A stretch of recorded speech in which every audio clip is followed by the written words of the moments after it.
ጤና ይስጥልኝ የዘ ሴክሬት ኢንስቲትዩት ቤተሰቦች፣ በዛሬው ትምህርታችን ግሬድ 11 ዩኒቲ 8 ሂስትሪ ፓርት 3 ላይ ቆይታ ይኖረናል። አሁን የምንናገረው ከዚህ በፊት የተናገርነው ቀጣይ የሆነ ፓርት ነው። 8.113 ኩሽቲክ ስቴትስ ኤንድ ፒፕልስ አንደር ዘ ሴራ ዎማ ሲስተም የሚለው ላይ እንናገራለን። እንግዲህ ከዚህ በፊት ስለ ኦሞቲክ ህዝቦች ተነጋግረናል። አሁን ደግሞ የኩሽቲክ ህዝቦች ሆነው በሴራ ዎማ በሚባል ሲስተም ውስጥ ይተዳደሩ ስለነበሩ የኩሽቲክ መንግስታት እንናገራለን። ገቨርናንስ ስትራክቸሩ ምን ይመስላል እንግዲህ ብለን ስንል ኢስተርን ሃይላንድ እንግዲህ ኩሽቲክ ላንጉጅ ተናጋሪ ህዝቦች በተለያዩ መንገዶች እንደሚከፋፈሉ ከዚህ በፊት ባደረግናቸው ትምህርቶች ጠቅሰናል። ኢስተርን ኩሽቲክ ላንጉጅ ተናጋሪ ከሆኑት ውስጥ ኢስተርን ሃይላንድ ኩሽቲክ ፒፕል ተናጋሪ ከሆኑት ዛሬ የምንናገረው ስለ እነዚህ ህዝቦች ይሆናል። እነዚህን ያጠቃልላል። ይሄ ሴራ ዎማ ሲስተም ስር የሚተዳደሩ የኩሽቲክ መንግስታትና ህዝቦች የሚያቅፈው የሲዳማ፣ ሀዲያ፣ ከምባታ፣ ጥምባሮ፣ ሀላባ፣ ቀቤኛና የመሳሰሉት በዚህ ሲስተም ስር ይተዳደሩ የነበሩ የኩሽቲክ ቋንቋ ተናጋሪ ህዝቦች ናቸው። የእነዚህ ህዝቦች ካልቸራል ሄሪቴጅ ወይም ደግሞ ባህላዊ ቅርስ ምንድነው? ኢች ግሩፕ ፖሰስስ ኢትስ ኦን ዩኒክ ሂስትሪ። እያንዳንዱ ህዝብ እነዚህን የመሰሉት ሌሎች መንግስታት ልዩ የባህላዊ ቅርሳቸው ምንድነው? የራሳቸው የሆነ ታሪክ አላቸው። የራሳቸው የሆነ ባህል አላቸው። የራሳቸው የሆነ ባህላዊ ተቋማት አላቸው። ትራዲሽናል ኢንስቲትዩሽንስ አሏቸው። የራሳቸው የሆነ አኗኗር ዘይቤ አላቸው። ዩኒክ የሚያደርጋቸው ኢኮኖሚያቸው በአብዛኛው ግብርና ላይ የተመሰረተ ሲሆን ከዚህ ውስጥ አብዛኛው በእንሰት ምርት ላይ የተመሰረተ ነው። እንሰት ወይም ደግሞ ፎልስ ባናና የምንለው ዋነኛ የህዝቡ የሚመገበው ምግብ ነው። ቡናም እንደዚሁ የሚያመርቱት ሌላው ምርት ነው። የእነዚህ ህዝቦች በሴራ ዎማ ሲስተም የሚተዳደሩ ከላይ የጠቀስናቸው ህዝቦች ኢንዲጂነስ ሲስተም አላቸው ወይም ደግሞ አገር በቀል የሆነ ስርዓት አላቸው። ይህ አገር በቀል የሆነ ስርዓት የአስተዳደር ስርዓት ነው።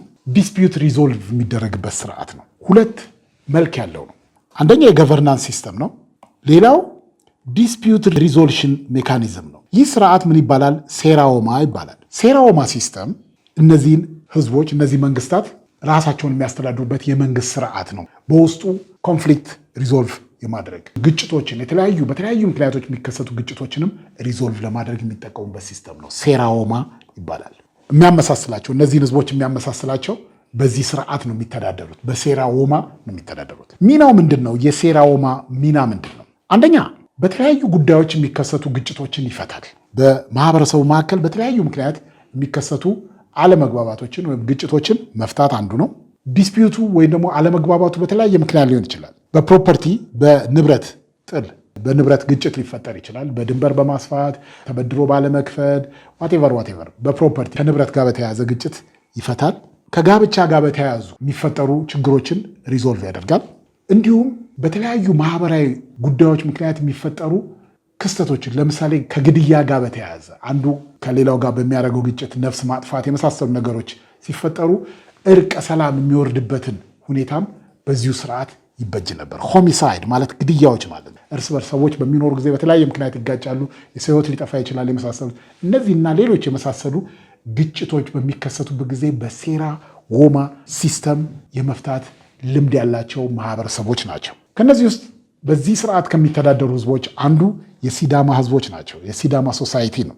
ዎማ ሊደርሺፕ ምን ይመስላል? በሲዳማ ሶሳይቲ ካልቸራል ኤንድ ሪቹዋል ሊደርስ አት ቪሌጅ ሌቨል። እንግዲህ እነዚህ የሴራ ዎማ ስርዓት የሚያስተባብሩ ሰዎች ባህላዊና ሪቹዋል ሊደርሺፕ ሮል አላቸው። በመንደር ደረጃ በየመንደሩ በተለያዩ ሪቹዋል የተለያዩ መንፈሳዊ በዓላት በሚከበሩበት ጊዜ የተለያዩ ባህላዊ በዓላት በሚከበሩበት ጊዜ እነዚህ የሴራ ዎማ ሊደርሺፕ አመራሮች ትልቁን ስፍራ ይህንን ስርዓት ህዝቡን በማስተባበር እንዲከበር በስርዓቱ በወጉ በባህሉ መሰረት እንዲከናወን የማድረግ ኃላፊነት አለባቸው።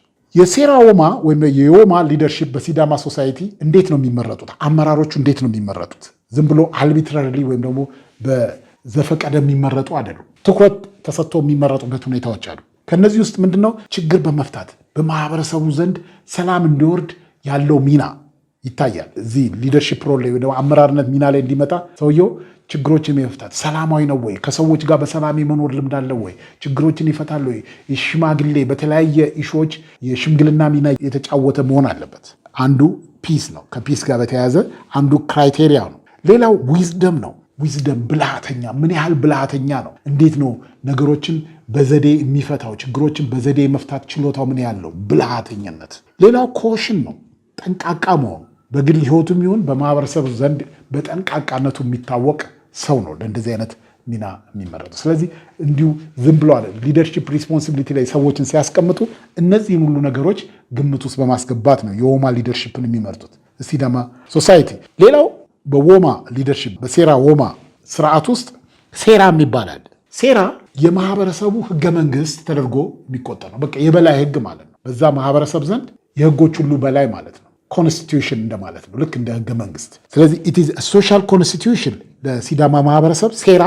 ሴራ ማለት ህግ ነው። በቃ ህዝቡ ገቨርን የሚደረግበት። የዎማ ስርዓቱ የሚመራው በሴራ ነው፣ በህግ ነው። ይሄ ኢኪቫለንቱ ኮንስቲቱሽን ነው፣ እንደ ህገ መንግስት ነው። ከስተመሪ ሎ ነው ሴራው። አካባቢ ማህበረሰብ ዘንድ የሚከበር ስርዓት ነው፣ ህግ ነው። በዛ ነው ዎማው የሚመራው ወይም ደግሞ ሲስተሙ ገቨርን የሚደረገው በሴራ ነው። ሌላው ሲዳማ ማህበረሰብ ዘንድ የሚታወቀው የሉዋ ኢንስቲትዩሽን ነው። ሉዋ የሚባል ኢንስቲትዩሽን ወይም ደግሞ ተቋም አለ በሲዳማ ማህበረሰብ ዘንድ። ይህ ሉዋ ልክ በኦሮሞ ማህበረሰብ ገዳ ሲስተም እንደምንለው ሁሉ በሲዳማ ደግሞ የሉዋ ሲስተም ተቀራራቢ ተመሳሳይ የሆነ ብዙ ባህሪዎች አሏቸው። ጀነሬሽን ሴት ነው አንዱ የሚያመሳስላቸው። ምንድነው? ኢትስ ጀነሬሽን ሴት ትውልድ ላይ መሰረት ያደረገ ነው። ይሄኛው ትውልድ ቀጥሎ የሚመጣው ትውልድ በትውልድ ነው። ስለዚህ ጀነሬሽን ሴት መሆኑ አንዱ ከገዳ ሲስተም ጋር ያመሳስለዋል፣ የሉዋ ሲስተም። ስለዚህ ልክ ገዳ ሲስተም ለኦሮሞዎች እንደምንለው ሁሉ ሉዋ ሲስተም ደግሞ የሲዳማ መሆኑን እዚህ ጋር ልብ ማለት ይገባል። ስለዚህ ጀነሬሽን ሴት ነው። ሲዳማ ዲቫይድድ ኢንቱ ኤጅ ግሬድ ሲስተም ኮልድ ሉዋ ይባላል። ልክ ገዳም እንደዚሁ ኤጅ ቤዝድ ግሬድ ሲስተም እንደሆነ ሁሉ የሲዳማም ሉዋ ሲስተም ኤጅ ቤዝድ የሆነ ሲስተም ነው። የሚከፋፈለው እድሜን ወይም ደግሞ ትውልድ ላይ መሰረት አድርጎ ነው። ልክ እንደ ኦሮሞ ገዳ ሲስተም ሁሉ ይሄኛውም በየ8 ዓመቱ ግሬድስ ሮቴት ኤቭሪ 8 years ቫሪንግ ባይ ሰብ ግሩፕስ። ስለዚህ በየ8 ዓመቱ ከአንዱ ጀኔሬሽን ኤጅ ግሩፕ ወደ ሌላው ኤጅ ግሩፕ ይሸጋገራል ማለት ነው። የመጀመሪያው ኤጅ ግሩፕ ላይ ነበረ፣ ለ8 ዓመት ይቆያል። 8 ዓመቱ ሲያልቅ ወደሚቀጥለው ኤጅ ግሩፕ ይገባል። ስለዚህ በዚህ ኤጅ ቤዝድ የሆነ ጀኔሬሽን ላይ የተመረኮዘ ሲስተም ነው። የሉዋ ሲስተም የሉዋ ኢንስቲትዩሽን ካልቸራል ሲግኒፊካንሱ ምንድን ነው ስንል ሮቴሽኑ ከአንዱ ኤጅ ግሬድ ወደ ሌላው ኤጅ ግሬድ የመሸጋገር ስርዓቱ የመሸጋገር ሴሬሞኒው የሚከናወነው በሲዳማ ማህበረሰብ ዘንድ ትልቅ ቦታ በሚሰጠው በፍቼ ጨምበላላ ወቅት ነው። ፍቼ ጨምበላላ ማለት የሲዳማ ኒው ይር ነው፣ አዲስ ዓመት ማለት ነው። የሲዳማ ማህበረሰብ አዲስ ዓመት የሚከበርበት ስርዓት ምን ይባላል? ፍቼ ጨምበላላ ይባላል። በዚህ ወቅት ነው ከአንዱ ኤጅ ግሬድ ወደ ሌላው ኤጅ ግሬድ የመሸጋገር ስነ ስርዓት የሚከናወነው። ሮቴሽን ኦከርስ ኦን ፍቼ ጨምበላላ ሪኮግናይዝድ አዝ ኢንታንጂብል ካልቸራል ሄሪቴጅ። እንደምናውቀው በ2015 በፈረንጆች አቆጣጠር ፍቼ ጨምበላላ ኢንታንጂብል ሄሪቴጅ ሆኖ በዩኔስኮ ተመዝግቧል። የማይዳሰስ ቅርስ፣ ዓለም የማይዳሰስ ቅርስ ሆኖ በዩኔስኮ ተመዝግቧል። ስለዚህ ፍቼ ጨምበላላ ወቅት ነው ኤጅ ግሬድ ሲስተም ሽግግር የሚከናወነው። የሉዋ ስትራክቸር ምን ይመስላል? ልክ ከዚህ በፊት እንዳየነው የገዳ ሲስተም ስትራክቸር እንዳየነው ሁሉ የሉዋ ስትራክቸር 5 ግሬዶች አሉት። 5 ግሬዶች እያንዳንዱ 8 ዓመት ነው። አንድ ግሩፕ እዚህ ሲገባ 8 ዓመት ነው የሚቆየው። ወደ ሌላው ግሩፕ ሄዶ እዛም 8 ዓመት ነው። ስለዚህ 5 ግሬድ ነው ያለው። የመጀመሪያው ግሬድ ገና ልጅ እያሉ የሚገቡበት ግሬድ ምን ይባላል? ዋዋሳ ይባላል። ሁለተኛው ኤጅ ግሬድ ዳራራ ይባላል። ሶስተኛው ሞጊሳ ይባላል። አራተኛው ሂርቦራ ሲባል፣ አምስተኛው ፉላሳ ይባላል። ስለዚህ 5 ደረጃዎች ናቸው ያሉት። ዋዋሳ፣ ዳራራ፣ ሞጊሳ፣ ሂርቦራና ፉላሳ ይባላል። ዋዋሳ የመጀመሪያው ሲሆን ማጠናቀቂያው ፉላሳ ይባላል። እያንዳንዱ ግሬድ ውስጥ 8 ዓመት ይቆያል ማለት ነው። ስለዚህ አባትየው ዳራራ ሲሆን ልጅየው ዋዋሳ ውስጥ ይገባል። አባትና ልጅ የተለያየ ጀኔሬሽን ግሩፕ ውስጥ ሆነው ነው የሚቀጥሉት። እንደዛ እያለ ይቀጥላል። ገቨርናንስ ኤንድ ሊደርሺፕ አመራርና የአሰራር ስርዓት ምን ይመስላል? ሉዋ ኦፊሻልስ አሉት። ልክ የገዳ ሲስተም ኦፊሻሎች እንዳሉት ሁሉ የሉዋ ሲስተምም የራሱ ኦፊሻልስ አሉት። ሊደሩ ጋዳና ይባላል። ጋዳና ሊደሩ ሲሆን የእሱ ረዳት ደግሞ ምን ይባላል? ጃላዋ ይባላል። እነዚህ ሁለቱም 8 ዓመት ነው የሚያገለግሉት። ቅድም እንዳልነው 8 ዓመቱ ሲያበቃ ሌላ ጋዳና ይመጣል፣ ሌላ ጃላዋ ይመጣል። ስለዚህ ጋዳና ዋናው መሪ ሲሆን የእሱ ረዳት ደግሞ ምን ይባላል? ጃላዋ ይባላል። ኢሌክትድ ሊደርሺፕ ዊዝ ኦቶሪቲ ሶሳይታል ሪኮግኒሽን ኢዝ ክሩሻል። በማህበረሰብ ዘንድ ትልቅ እውቅና አላቸው እነዚህ አመራሮች። ኦብጀክቲቭ የሉዋ ኢንስቲትዩሽን ዋና ዓላማው ምንድን ነው? ለምንድን ነው ሉዋ ኢንስቲትዩሽን የሚቋቋመው? ዓላማው ምንድን ነው ስንል መጀመሪያ አንደኛው ሚሊተሪ ትሬኒንግ ነው። ራስን ኮሚኒቲውን ከጥቃት ለመከላከል ወታደራዊ አደረጃጀት ወሳኝ ነው። ለሚሊተሪ ትሬኒንግ ነው አንዱ ዋነኛው ዓላማው ሚሊተሪ ትሬኒንግ። ሪክሩትመንት ኤንድ ትሬኒንግ ኦፍ ካፔብል ሲዳማ ፎር ናሽናል ዲፌንስ። ማህበረሰቡን የሲዳማ ማህበረሰብን ከማንኛውም የውጭ ጥቃት ለመከላከል ወጣቶች ሪክሩት ይደረጋሉ፣ ይመለመላሉ፣ ይሰለጥናሉ። ማንኛውም ኤብል ቦዲ ማንኛውም ካፔብል የሆነ የጤና ችግር የሌለበትና ብቃት ያለው የሲዳማ ወጣት ከልጅነቱ ጀምሮ ሪክሩት ተደርጎ ለወታደርነት ብቁ የሚሆነውን ትሬኒንግ ይሰለጥናል። ስለዚህ አንደኛው ሉዋ ሲስተም ኦብጀክቲቭ ዓላማው ምንድነው? ሚሊተሪ ትሬኒንግ ነው፣ ዲፌንስ ነው። ዲፌንዲንግ ሲዳማ ኮሚኒቲ ፍሮም ኤክስተርናል ትሬት፣ ከውጭ ስጋቶች መጠበቅ ነው። ሁለተኛው ሊደርሺፕ ኖሚኔሽን ነው፣ አመራሮችን ለመምረጥ ስርዓት ባለው ሁኔታ የሲዳማን ኮሚኒቲ የሲዳማ ማህበረሰብ በየጀኔሬሽኑ የሚመሩ ብቁ መሪዎችን ወደ ስልጣን ወደ አመራርነት ለማምጣት ነው። ሊደርሺፕ ኖሚኔሽን ነው። ሴሌክሽን ኦፍ ካንዲዴትስ ፎር ጋዳና ኤንድ ጃላዋ። ጋዳና መሪውንና ምክትሉን ወይም ረዳቱን ለመምረጥ ነው። ስርዓት ባለው መልኩ ከኤብል ቦዲድ ከሆኑት ውስጥ መርጦ ስሙዝ በሆነ ሁኔታ የሊደርሺፕ ሮሉን ማስቀጠል ነው። እነዚህ ሁለቱ ዋና ዋና የሉዋ ኢንስቲትዩሽን ወይም የሉዋ ተቋም ኢምፖርታንስ ወይም ደግሞ መሰረታዊ አስፈላጊነታቸው እዚህ ላይ ያጠነጠነ ነው። ጀንደር ዳይናሚክ፣ ጾታን በተመለከተ ያለው ሁኔታ ምንድን ነው? ሲዳማ ሶሳይቲ ብለን ስንመለከት የኢልደርስ የትልቅ ሴቶች ወይም ደግሞ አንጋፋ ሴቶች ሚና ምን ይመስላል? ምንም እንኳ የሲዳማ ማህበረሰብ ለሴቶች ትልቅ ክብር ያለው ቢሆንም ኢልደርሊ ውመን በሊደርሺፕ ላይ ኢንቮልቭ እንዲያደርጉ አይፈቀድም ነበር።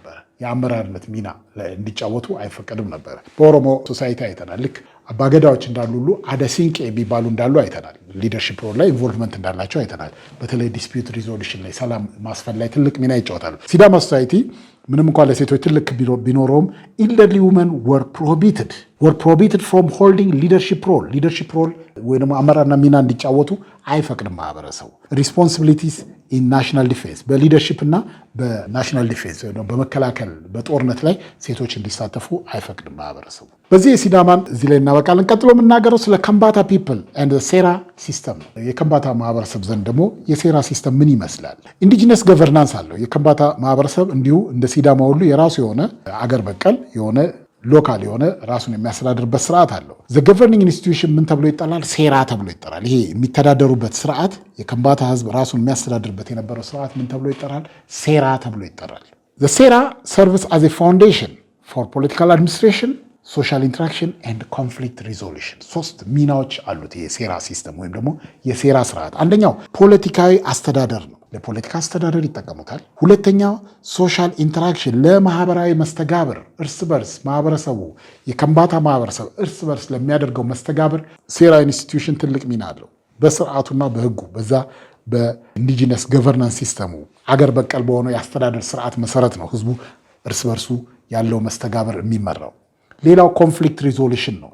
በማህበረሰቡ መሃል የሚፈጠር ማንኛውም አለመግባባት ማንኛውም ግጭት ቢኖር የሚፈታው በዚህ በሴራ ሲስተም ነው። ስለዚህ 3 ሚናዎች አሉ። ፖለቲካል አድሚኒስትሬሽን፣ ሶሻል ኢንተራክሽን ኤንድ ኮንፍሊክት ሪዞሉሽን ነው። ፋንክሽን ኦፍ ዘ ሴራ እንዴት ነው እንግዲህ ጥቅም ላይ እንዴት ነው የሚውል የነበረው ብለን ስንመለከት መጀመሪያው ሬጉሌሽን ኦፍ ሪሌሽንሺፕ ነው። መስተጋብሩን ገቨርን ማድረግ ወይም ደግሞ በአግባቡ ፋንክሽን እንዲያደርግ መርዳት ነው።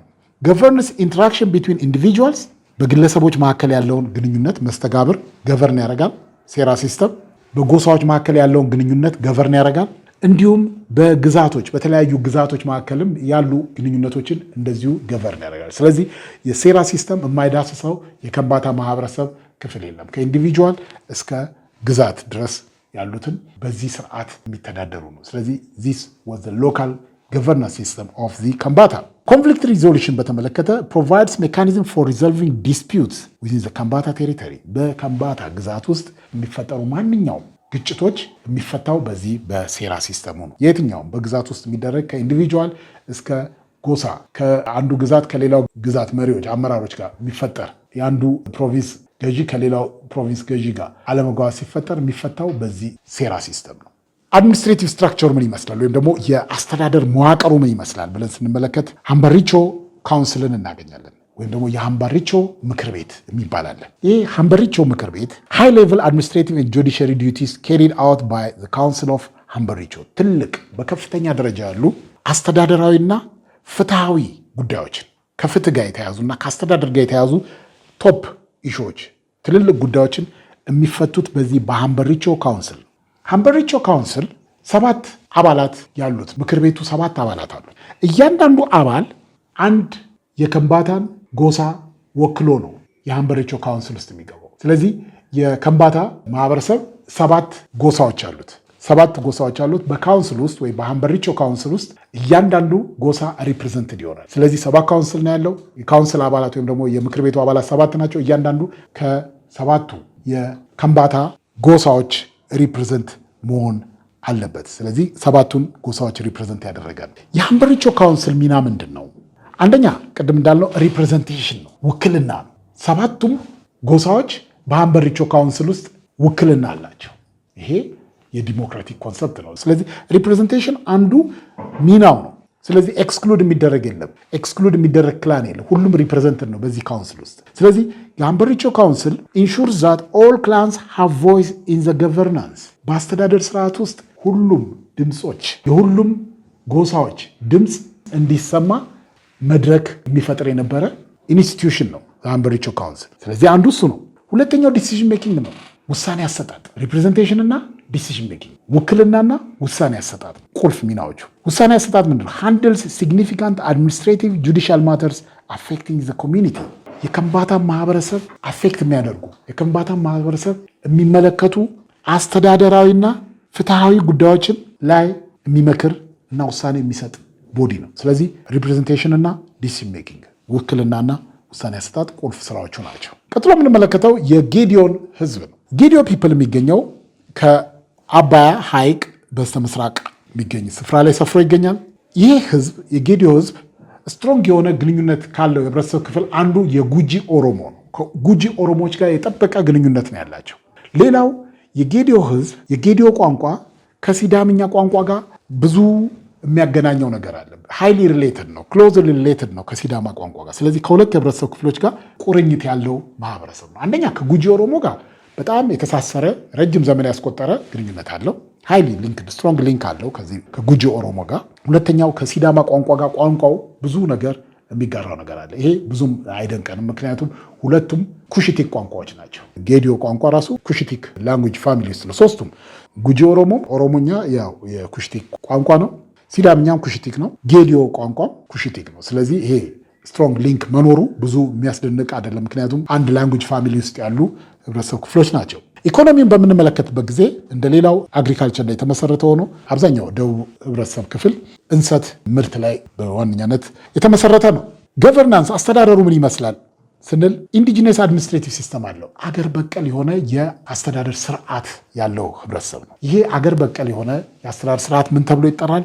ባሌ ተብሎ ይጠራል። ካውንስል ኦፍ ኢልደርስ ባሌ የሚባሉ የአንጋፋዎች ምክር ቤት ነው የሚተዳደረው። ባሌ የሚባለው ምክር ቤት አባላት አንጋፋ በእድሜ ጠገብ የሆኑ ሲኒየር የሆኑ ሰዎች የሚመሰርቱት አድሚኒስትሬቲቭ ሲስተም ነው። ምን ተብሎ ይጠራል? ባሌ ተብሎ ይጠራል። ባሌ ኦርጋናይዝድ የሚሆነው ኢንቱ 7 ግሬድስ ነው። ይሄ አድሚኒስትሬቲቭ ሲስተም ኤጅ ሌቭል ግሬድ አለው። የጌዲዮ ማህበረሰብ ልክ እንደ ሲዳማና እንደ ኦሮሞ ማህበረሰብ ሁሉ ኤጅ ቤዝድ የሆነ አድሚኒስትሬቲቭ ሲስተም አለው። የጌዲዮን ልዩ የሚያደርገው 7 ናቸው ግሬዶቹ። አንድ ሳይክል ውስጥ አንድ ግሬድ ውስጥ የሚቆየው ለ10 ዓመታት ነው። የሲዳማን አይተናል፣ 5 ነው። አንድ ግሬድ ውስጥ የሚቆየው አንድ ወጣት አንድ ሲዳማ ለ8 ዓመታት ነው። እዚህ 7 ግሬድ ነው ያለው። ነገር ግን አንድ ግሬድ ውስጥ የሚቆየው ለ10 ዓመታት ነው። ስለዚህ ባይ ዘ ኤንድ ኦፍ ዘ ግሬድ የመጨረሻው ግሬድ ሲያጠናቅቅ አንድ ጌዲዮ እድሜው 70 ዓመት አካባቢ ይደርሳል። አንዱ ግሬድ ውስጥ 10 ዓመት ይቆያል። 7 ግሬድ ነው ያለው። ወደ 70 ዓመት አካባቢ ሲሆኑ ነው ሳይክሉን የሚያጠናቅቅ። ይሄ ባሌ አድሚኒስትሬቲቭ ሲስተም ሴኩላርም ሪቹዋልም የሆነ አመራር ሚና ይጫወታል። አድሚኒስትሬቲቭ ሲስተሙ ምንን ይመለከተዋል? ሴኩላር ዓለማዊ የሆኑ ነገሮችንም ገቨርን ያደርጋል። ሪቹዋል የሆኑ ከእምነት ጋር የተያዙ የተለያዩ ሴሬሞኒዎች፣ የተለያዩ ስርዓቶችንም ሊድ ያደርጋል። ስለዚህ ሁለት ፊት ያለው ነው። ሪቹዋልንም ሴኩላሩንም አንድ ላይ አጣምሮ የሚመራበት አገር በቀል የሆነ የአስተዳደር ስርዓት ነው። ሌላው ፓወር ትራንስፈር ኦፍ ዘ አባ ገዳ ኦከርስ ስሩ ሴሬሞኒያል ፕሮሞሽን። በሲዳማ ማህበረሰብ በፍቼ ጨምበላላ ጊዜ ፓወር ከአንዱ ግሬድ ወደ ሌላ ግሬድ የመሸጋገር ሴሬሞኒ የሚከናወነው በፍቼ ጨምበላላ ላይ ነው ብለናል። ልክ እንደዚህ ሁሉ የጌዲዮ ማህበረሰብም አንዱ አባገዳ አንዱ ሊደር ዘመኑን ጨርሶ ለሌላኛው ሊደር የሚያስረክብበት ራሱን የቻለ ስርዓት አለው። ራሱን የቻለ ሴሬሞኒያል ፕሮሞሽን አለው። ቀጥሎ የምንመለከተው የኮንሶን ህዝብ ነው።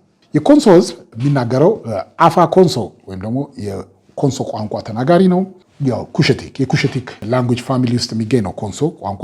ኢኮኖሚው ግብርና ላይ የተመሰረተ ነው። ሌላው የኮንሶ ማህበረሰብ የሚታወቀው ከዚህ በፊት በአነሳ ነው በሌላ ቻፕተር ላይ እንደተናገር ነው የኮንሶ ህዝብ የሚታወቀው በሶይል ኮንዘርቬሽን ኢንዲጂኒየስ በጣም አገር በቀል የሆነ ዊዝደም እውቀት ያለው ማህበረሰብ ነው። የሚታወቀው በተፈጥሮ በተለይ የአፈር አጠባበቅ ጥበብ ያለው ህብረተሰብ ነው። በቴሬስ ቢልዲንግ ይታወቃል። እርከን ይህ የሆነበት ምክንያት ምንድነው? አካባቢያቸው ተራራማ አካባቢ በመሆኑ ያን ተራራማ አካባቢ በእርከን ተራራውን ዙሪያውን በእርከን አበጅተው ከፍተኛ የሆነ ምርት የሚያመርቱት ግብርናን የሚያካሂዱት እንደዚህ ተራራማ የሆነ ቦታ ላይ ነው። ስለዚህ አፈር ታጥቦ እንዳይሄድ ትልቅ ቴሬስ ቢልዲንግ ወይም ደግሞ አፈርን በአግባቡ ጥቅም ላይ መዋል ትልቅ ጥበብ ያለው ህብረተሰብ ነው። በዚህ ይታወቃል። እንግዲህ ዋና ዋና ቴክኒክስ ከቴሬሲንግ በተጨማሪ የኮንሶ ማህበረሰብ የሚታወቀው አንደኛው በዋነኛነት በቴሬሲንግ ነው። ሌላው በውድን ካርቪንግ የኮንሶ አካባቢ በጣም ድንቅ የሆኑ ከእንጨት ቅርጻቅርጽ የሚሰሩ ድንቅ የሆኑ ቅርጻቅርጾች አሉ። ስለዚህ በውድ ካርቪንግም እንደዚሁ የታወቀ ነው የኮንሶ ማህበረሰብ። ልክ እንደዛ ሁሉ ደግሞ በስቶን ኢንክሎዥር ራሱን ከጥቃት ለመከላከል የተለያዩ በድንጋይ የሚገነቡ ዲፌንሲቭ ግንቦች በመገንባት ይታወቃል። እስከ 19ኛው ክፍለ ዘመን ድረስ የኮንሶ ማህበረሰብ ሴንትራል ኦቶሪቲ አንድ ማዕከላዊ የሆነ ጠንካራ መንግስት አልነበረው። እስከ 19ኛው ክፍለ ዘመን ድረስ አንቲል ዘ 19th century the Konso people had no central authority ራሱን የቻለ ልክ እንደ ሌሎቹ እንደዚህ ማዕከላዊ የሆነ ጠንካራ ማዕከላዊ መንግስት አልነበረው። ሎካል ገቨርናንስ በየአካባቢው ያሉ በቪሌጅ ሌቭል ያሉ ግን አመራሮች አሉ። በቪሌጅ በመንደር ደረጃ ካውንስል ኦፍ ኢልደርስ እያንዳንዱ መንደር የሚተዳደረው በእነዚህ በካውንስል ኦፍ ኢልደርስ ነው እንጂ እንደዚህ ሴንትራል ሁሉንም ያጠቃለለ ጠንካራ ማዕከላዊ መንግስት አልነበረው። እነዚህ ካውንስል ኦፍ ኢልደርስ እያንዳንዱ መንደር የሚያስተዳድሩ የሽማግሌዎች ምክር ቤት ነው የሚተዳደረው። ይሄ ምክር ቤት ምን ተብሎ ይጠራል? ሀዮታ ተብሎ ይጠራል። የሀዮታ ሜምበርስ የሚመረጡበት ፕሮሰስ አለው፣ ሴሌክሽን ፕሮሰስ። ህዝቡን በቀጥታ በማሳተፍ ነው። ኢልደርስ ወር ቾዝን ስሩ ዳይሬክት ፓርቲሲፔሽን ኦፍ ሜል ቪሌጅ ሜምበርስ። እያንዳንዱ የመንደሩ ወንድ ነዋሪ በሙሉ ወጥቶ ነው ሀዮታ አባላትን የሚመርጡ። እነዛ ሀዮታ አባላት ሆነው አካባቢውን ያስተዳድራሉ። ሜምበርሺፕ ካውንስል ሜምበርሺፕ ወዝ ነን ሄሬዲተሪ ነው። በየጊዜው ይመረጣል እንጂ አንዴ የተመረጠ ለልጅ ልጁ የሚያስተላልፍበት መንገድ አልነበር። ኢት ዋዝ ነን ሄሬዲተሪ ኤንድ ኢት ዋዝ ሮቴቲንግ፣ ከአንዱ ወደ አንዱ እየተሸጋገረ የሚቀጥል ነው። ሚኒንግ ምንድነው? ዲሞክራቲክ ካራክተር ነበረው ማለት ነው። ሶሺዮ ፖለቲካል ስትራክቸሩ ምን ይመስላል? ቪሌጅ ቤዝድ ኦርጋናይዜሽን ነው። ቅድም እንዳልነው ማህበረሰብ አደረጃጀቱ ፖለቲካ አደረጃጀቱ በመንደር ሌቭል እስከ 19ኛው ክፍለ ዘመን ድረስ ጠንካራ የሆነ ማዕከላዊ መንግስት አልነበረውም። ኢት ዋዝ ቪሌጅ ቤዝድ፣ መንደርን መሰረት ያደረገ ነው። The Konso operated with socio-political organizations centered on village. በመንደር ደረጃ ማዕከል ያደረገ ነው አደረጃጀቱ እንጂ በማዕከል ሁሉንም አጠቃሎ የሚያስተዳድር ጠንካራ መንግስት አልነበረው። ጀነሬሽናል ሲስተም ነበረው። they utilized a generational set called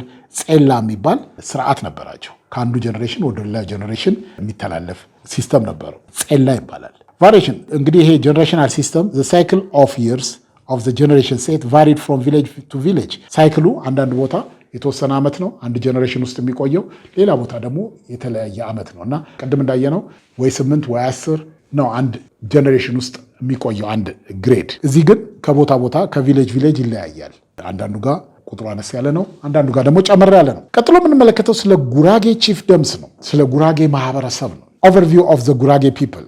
እንግዲህ ኢትዮጵያ ውስጥ ነባር ከነበሩ ከጥንታዊ ህዝቦች አንዱ የጉራጌ ህዝቦች ናቸው። ኤንሸንት ፒፕልስ ኦፍ ሳውዘርን ኢትዮጵያ። ሳውዘርን ኢትዮጵያ ውስጥ ለረጅም ዘመን የኖሮ ማህበረሰብ ከሚባሉት ውስጥ አንዱ ጉራጌ ፒፕል አንዱ ናቸው። ጉራጌ ፒፕል ብዙ ጎሳዎች ያሉት ነው። ኢት ኢዝ ኮምፖዝድ ኦፍ ቫሪየስ ክላን ግሩፕስ። የየራሱ የተለያዩ ጎሳዎች አሉት።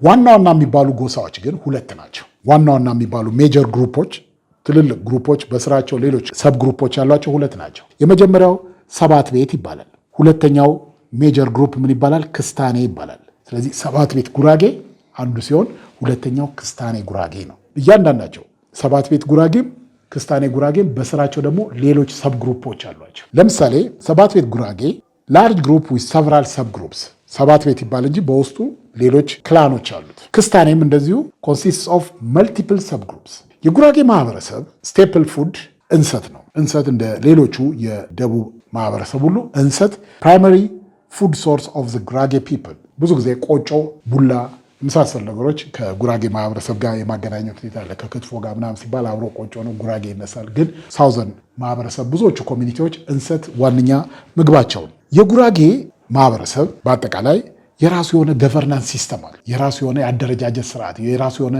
አስተዳደር ስርዓት አለው። ኢንዲጂኒየስ ነው፣ አገር በቀል ነው። ኢንዲጂኒየስ ገቨርናንስ ዴቨሎፕድ ኦቨር ሴንቸሪስ፣ ረጅም ምዕት ዓመታትን ረጅም 100 ዓመታትን የተሻገረ የራሱ የሆነ የአስተዳደር ስርዓት አለው። ኖ ሴንትራል ኦቶሪቲ፣ የጉራጌን ማህበረሰብ ጠቅላላ አንድ ቦታ አጠቃሎ የያዘ አንድ ሴንትራል ኦቶሪቲ የለም። እንዳየነው ግሩፖች አሉት። ክስታኔ፣ ሰባት ቤት። ኖ ሴንትራል ፖለቲካል ኦቶሪቲ፣ አንድ ማዕከላዊ መንግስት የለውም፣ ሁሉንም ያጠቃለለ። ገቨርን ባይ ከስተመሪ ሞድስ ኦፍ ገቨርናንስ፣ ባህላዊ በሆነ የአስተዳደር መንገድ ነው ህዝቡን የሚተዳደረው። የጉራጌ ማህበረሰብ በአጠቃላይ የሚተዳደርበት 2 ኪ ኢንስቲትዩሽንስ አሉት። በሰባት ቤት ሜጀር ግሩፕ ዘንድ የሚያገለግለው ኪ ኢንስቲትዩሽን ምን ተብሎ ይጠራል? ያጆካ ቂጫ ተብሎ ይጠራል። ያጆካ ቂጫ የሰባት ቤት ሲሆን ጎርደና ሴራ ደግሞ የክስታኔ ነው። ሁለቱም ማንኛውም ፖለቲካዊና ፍትሐዊ የሆኑ ጉዳዮች የሚታዩባቸው ገቨርን የሚደረግባቸው ኢንዲጂነስ ኢንስቲትዩሽንስ ናቸው። ፖለቲካ የሆኑ ጉዳዮችም ከፍትህ ጋር የተያዙ ጉዳዮችም በእነዚህ በያጆካ ቂጫና በጎርደና ሴራ አማካኝነት መፍትሄ የሚገኝባቸው ኢንስቲትዩሽንስ ናቸው። አሴምብሊ ፋንክሽንስ፣ አሴምብሊ ፋንክሽን ምን ይመስላል? የያጆካና የጎርዳና አሴምብሊስ ኮምባይን ሌጂስሌቲቭ ኤንድ ጁዲሸሪ ሮል አላቸው ብለን። ሌጂስሌቲቭ ማለት ህግ የማውጣት ህግ የማሻሻል እንደገና ደግሞ የማስተዳደር ፍትህ የመስጠት የዳኝነት ሚናም ይጫወታሉ። ስለዚህ ያጆካና ጎርደና ሁለቱ ኢንስቲትዩሽንስ 2 ሚናዎች አሏቸው በጉራጌ ማህበረሰብ ዘንድ የሌጂስሌቲቭ ህግ የማውጣትና ፍትህ መስጠት የዳኝነት ሚና የሚጫወቱ ተቋማት ናቸው። ሪፕሬዘንታቲቭስ ጋዘር ቱ ስታብሊሽ ፋንዳሜንታል ኮሚኒቲ ሩልስ፣ የጉራጌ ማህበረሰብ የሚተዳደሩባቸው ደንቦች ለማውጣት እነዚህ ተወካዮች የያጆካ ቄጫና የጎርዳና ሴራ ተወካዮች በየተወሰነ ጊዜ በመሰባሰብ ህብረተሰቡ የሚተዳደርባቸውን ኮሚኒቲ ሩልስ ያወጣሉ፣ ያሻሽላሉ፣ ጥቅም ላይ የሚውሉበትን ይገመግማሉ። ሱፕሪም ኮርት፣ ምክር ቤቶቹ የያጆካ ቂጫና የጎርዳና ምክር ቤቶች እንደምን ያገለግላሉ? ዘይ ሰርቭ አስ ሱፕሪም ኮርት፣ ዋነኛው እንደ ጠቅላይ ፍርድ ቤት ሆነው ያገለግላሉ። በመንደር ደረጃ አለመግባባት ሲፈጠር እና ፍትህ አላገኘውም ያለ ትልቁ ምክር ቤት ድረስ ሄዶ ጉዳዩን አቤት ብሎ መፍትሄ የሚያገኝበት ሁኔታ አለ። እንደ ሱፕሪም ኮርት ዋነኛው ጠቅላይ ፍርድ ቤት ሆነው ያገለግላሉ። ማለት የመጨረሻውን ውሳኔ የሚሰጥ አካል ማለት ነው። እንደ ሱፕሪም ኮርት ያገለግላል። አሴምብሊስ አክት አስ ሱፕሪም ኮርት። ሜምበርስ ካን አፒል ዲሲዥን ቱ ዘ ያጆካ አሴምብሊ። በታችኛው በመንደር ሌቭል መፍትሄ ያላገኘ ሰው ይግባኝ ማለት መብት አለው። ላይ ሄዶ እስከ ያጆካ ላይኛው የያጆካ አሴምብሊ ድረስ በመሄድ ይግባኝ ብሎ ፍትህ የመጠየቅ መብት አለው። ቀጥሎ የምንመለከተው ከጉራጌ ማህበረሰብ ጋር ቀረብ ያለ የታሪካዊ ትስስር ያለው የስልጤ ፒፕል ነው። ኦቨርቪው ኦፍ ዘ ስልጤ ፒፕል። እንግዲህ እንደ ጉራጌ ሁሉ ቀደም ብሎ ይህን አካባቢ ሳውዘርን አካባቢ ሰፍሮ የሚገኝ ህዝብ ነው። የስልጤ ህዝብ ኤርሊ ኢንሃቢታንትስ ኦፍ ሳውዘርን ኢትዮጵያ ነው። ላንጉጁ ልክ እንደ ጉራጌ ሁሉ፣ በነገራችን ላይ ጉራጌ የሴሜቲክ ቋንቋ ተናጋሪ ህዝቦች ናቸው።